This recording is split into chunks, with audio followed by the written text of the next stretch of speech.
चर्चा कर रहे हैं हम अमेरिका, कैपिटलिज्म और नरेंद्र मोदी साहब की। दो प्रकार होते हैं एक इकोनॉमी, अर्थव्यवस्था को चलाने के लिए। एक होती है राइट विंग जैसे नरेंद्र मोदी साहब, कैपिटलिज्म। एक होती है लेफ्ट विंग जैसे वामपंथी दल है, और एक होनी चाहिए उन दोनों के बीच का एक रास्ता। आप ये बीच का रास्ता क्यों चलते हैं? देखिए, हमारे दुनिया में दो प्रकार की विचारधाराओं की चर्चा चली।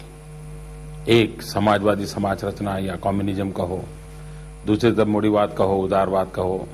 किसी को रशिया चाइना ने प्रेजेंट किया तो किसी ने अमेरिका ने प्रेजेंट किया।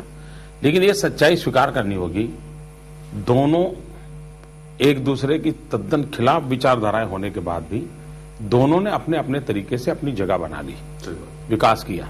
इसका मतलब ये हुआ, अगर नीति ही कारण होती तो दो में से एक ही प्रगति करता।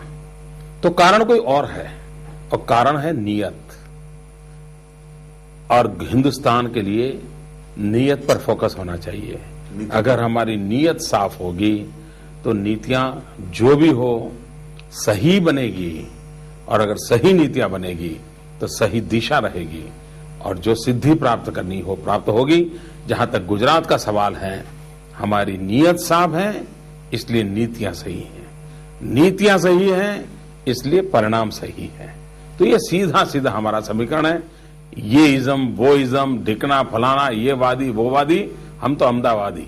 चलिए, भारत और इंडिया के बीच जैसे हम बातचीत करें कैपिटलिज्म की, सोशलिज्म के बीच, एक एक दरमियान है वो बढ़ता चला जा रहा है। और कहीं न कहीं लोगों ने ये एक आरोप लगाया कि एनडीए शासन जब गिरा उसी की एक वजह रही। इंडिया शाइनिंग जो थी वो इंडिया के लिए थी, भारत के लिए नहीं। आप मानते हैं? ये पॉलिटिकल पंडितों पर छोड़ दीजिए, वो करते रहेंगे विवाद, जब तक करता रहना करते रहे। ये दरमियान गुजरात में, लेकिन जहां तक मेरा मत है, हिंदुस्तान गांवों का देश है, और इसलिए हमने एक सस्टेनेबल डेवलपमेंट के लिए ग्रामीण विकास को प्राथमिकता देनी होगी। और गुजरात ने एक नया कंसेप्ट शुरू किया है। हमारे यहां 40% अर्बन पॉपुलेशन है, और गुजरात के गांव भी कुल मिलाकर के आपको अलग से नजर आएंगे।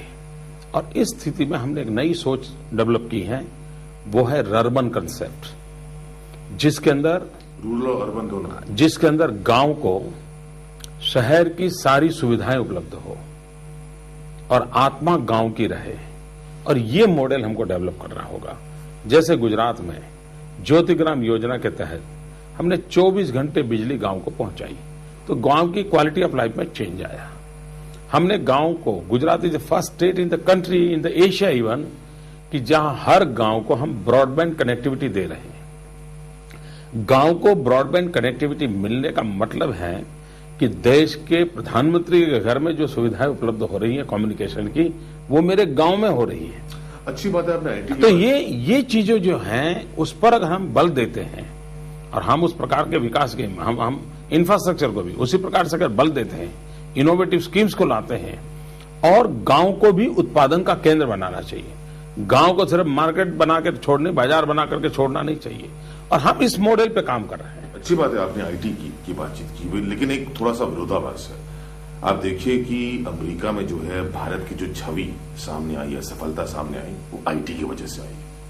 गुजरात की सफलता भी आई भारत के सामने, एक सबसे बढ़िया, सबसे प्रगतिशील राज्य के सामने। लेकिन गुजरात और आईटी के बीच में बहुत ज्यादा समन्वय नहीं देखने को मिला। पहली बात यह है कि गुजरात के हर विषय में अपेक्षाएं लोगों की, वे ये तो गुजरात उसमें होना ही चाहिए, फलाना तो गुजरात उसमें होना ही चाहिए।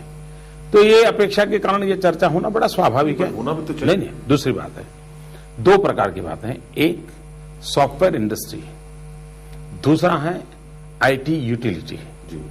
मैं समझता हूं गुजरात आज इंफॉर्मेशन टेक्नोलॉजी यूटिलिटी में पूरे देश में नंबर 1 पे है। हमारे यहां ई गवर्नेंस का फोकस है, and we are only a state in the country कि जिसके पास optical fibre network, Gujarat state wide network, दुनिया में हम दूसरे नंबर पर खड़े हैं। दुनिया में मेरा स्टेट, आप कल्पना कर सकते हैं। और इसलिए हमने पूरे हमारे गवर्नमेंट मैकेनिज्म हो, इन सारी चीजों में हमने आईटी को लाया है। सॉफ्टवेयर इंडस्ट्री हमारे यहां नहीं होगी, लेकिन डज नॉट मीन कि आईटी नहीं है।